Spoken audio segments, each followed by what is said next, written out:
बाबा एक गोष्ट सांग ना यार. गोष्ट हा एक असो ससा आणि एक असो कासव. हा. एकदा दोघांमध्ये शर्यत लागते. हम्म. ओला जो पहिला जिंकेल तो जिंकला. मग ससा जेव्हा पुढे जात असतो तेव्हा त्याला मध्ये भेटतो वाघ. कोण भेटतो? वाघ. हा. वाघ त्याला बोलतो मी आता तुला खाणार.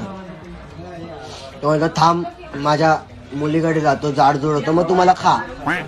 मग कासव जेव्हा पुढे जातो तेव्हा त्याची कुऱ्हाड पडते विहिरीमध्ये. तिथून येतो देव.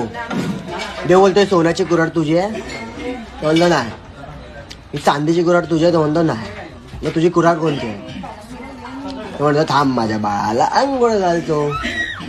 मग ससा पुढे जातो. मग सशाला दिसते पाण्याचं मडकं.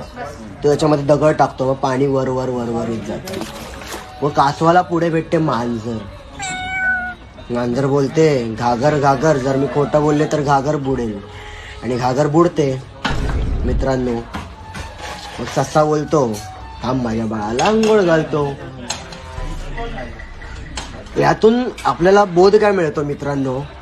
काय सांग ना काय. काय काय की दारू प्यायल्यावर कधी गांजा फुकू नका.